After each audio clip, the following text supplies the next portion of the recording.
If you hear banging, it's the roofers next door. Anyway, I just watched episodes 10, 11, and 12 of Andor. If you haven't seen my review of 10, definitely check that out. But we're on to 11 now. So 11 starts with the ISB guy that's kind of replacing Daedra in that investigation. He's trying to pin everything on Daedra, even the death of Luthen, which, like, Clea snuck in, did all these explosions, did this whole Ocean's 11 sneak in, and they're like, yes, it's Daedra's security problems that caused that. And they're like, Daedra was already arrested when that happened.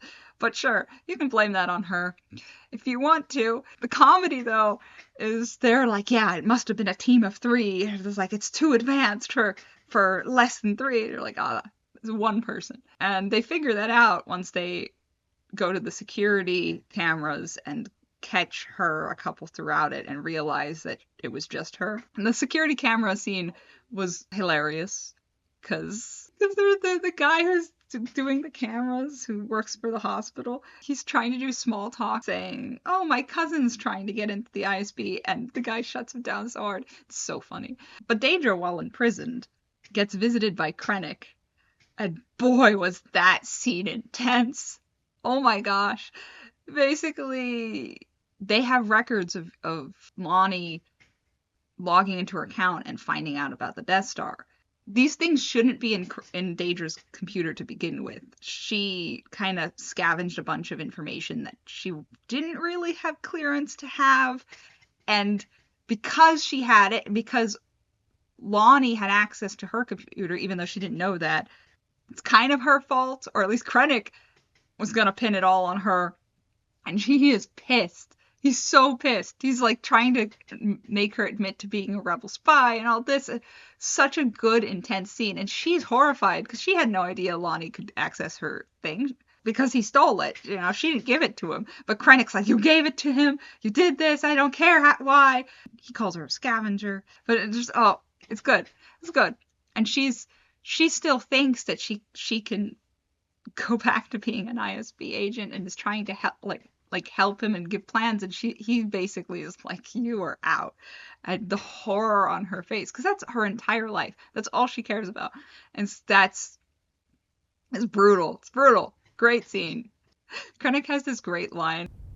If you're not a rebel spy, you missed your calling. Oh, I loved that. Not just because it's a good line, but it almost invokes this phantom sensation in the audience of, what if she was a rebel spy? Like, what? And that false reality just kind of flits through your mind a second, and it reframes a lot of what ifs about Daedra that are fun and entertaining, and a great manipulation of the audience's perception. It's a very subtle thing, but I like what that line does. So the ISB assumes that Lonnie told Luthen about the Death Star plans, and if Luthen knew, Clea knew, so they're trying to get Clea so that she doesn't spread that information. Clea is at the safe house, and she digs something out of the wall, which is this Star Wars telegraph thing, and she's kind of trying to do almost Morse code thing through basically a distress signal, and she's just doing it like constantly. I love the machinery that this show does, the props, the way it is. It looks so real and very, very Star Wars. The objects are so tactile and believable. I always love all their machinery that they put in this show. It's so good. After she starts doing that, we cut to where that beeping is going, which is Will, who has this thing under his bed that is receiving her message. And then we cut to Andor, which we haven't seen for an episode, and he is gambling with Kay, the robot. It's the most lively we have ever seen Andor. Ever. Cassian and that robot have such good chemistry. Like that whole dynamic, it is criminal that they introduce their relationship in the second to last episode of this show. How dare they wait that long? I mean, is Alan Tudyk just that expensive? This should have been at the start of this season. He should have stolen him from the Empire in that opening chase sequence. And then you could have had this whole season. It's so good. The writing for that relationship just works so well, and it really helps Cassian, because there's the way he interacts with Cassian. It's great. It's great. Because Cassian is such a straight man who hasn't had anything to bounce off of. It's criminal that they waited this long. I don't know why, except I'm sure that in their head they're like, he comes from the Gorman massacre and we must do it there. Even though it felt weird and forced there. Like, it felt contrived to place him there. Place him earlier. It would have also given the writers time to show that relationship develop. Because as it is, they skipped over it. We have the scene where Kay wakes up, and then the next time we see them, the relationship they have in Rogue One is already basically fully developed. When you have a whole prequel show for a character, you would expect that they would show the forging of the dynamic that was such a crowd pleaser in the movie. It feels like a wasted opportunity. It's tragic. It's tragic. I don't know what to say. So we watch Kay attempt gambling, and it's very fun. And the guy that I didn't know who he was when he was shown back in episode 9, but in the comments I have been informed that this guy was the guy that escaped prison with Andor back in season 1, and I'm like, oh, good for him.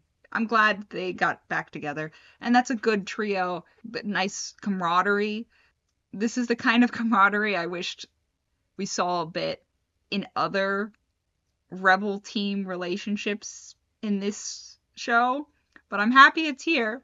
But anyway, so Will interrupts the gambling with the robot funny scene and is like, oh, I have this distress signal from Luthen, and they decide to go against the orders of Yavin, which is hilarious because every time I see him interacting with the people in charge of Yavin, he's always going against orders for Luthen. This is a theme. This is a theme. We've had this a couple times now.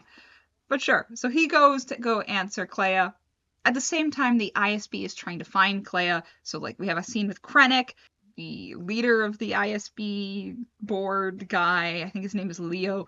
And the new ISB guy that kind of is replacing Daedra on this hunt. And Krennic is like, you have to find her or I am going to basically kill you. It's brutal. Krennic's delightfully out of control, and that is very entertaining in the sterile rigidness of the ISB. Plays off them well. So they have this plan of having kind of a search warrant out on Clea, and they claim that she has a disease and that she's highly contagious, so that everyone will say something if they see her. And so that's their plan. A different ISB agent goes to where they're holding Daedra. He asks Daedra for advice on how to get Clea, and she correctly recommends looking at older channels like the one that she is using.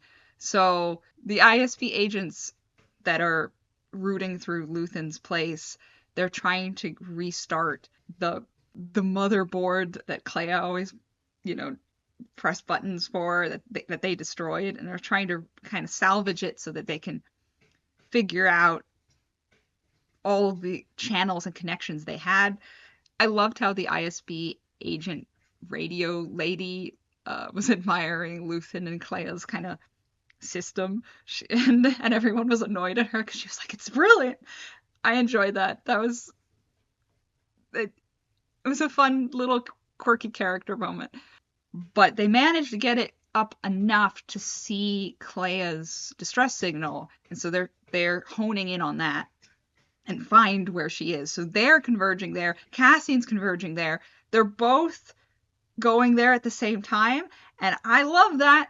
I love when the plots converge in this show. I love when it's focused. I've said this for the whole series. When this show is focused and when this show is concise about it and is not going off on different random plots that don't connect, it's at its best. And I was excited because they're all coming to who's going to get to Clea first is kind of the driving force of that narrative. So they do kind of get there at the same time. Cassian gets there a little early, and he goes in with Kay, the robot, staying in, basically being their getaway driver and staying in the ship. And he sees the Imperials land, and the Imperials jam all the comms, and so he's like, oh no. So Cassian doesn't know that the Imperials are here because he can't communicate with Kay. And he gets to Clea, and Clea is the most frantic we've ever seen her, and which makes sense. She just had to kill her father figure, and she doesn't want to go to Yavin because Yavin and Luthen were not on good terms, and she feels like she'd be a prisoner there. But she has to because it's not safe here. She needs to tell them about the Death Star that Luthen told her about and that Luthen learned from Lonnie. And she's trying to get Andor to do it for her, and he's like, no, I can't leave you here. And they're having that discussion while the Imperial ISB agents are getting into the building, and they don't know. And Kay gets out of the ship and starts walking toward the building. And he's an Imperial robot, so they at first, this guy is like, are you with us? And Kay is like, nope. And slaps him off the bridge. That was so good. The comedic timing of that was beautiful. Beautiful. Oh my god. Those are all the things that are happening, and then it ends, rolling into episode 12.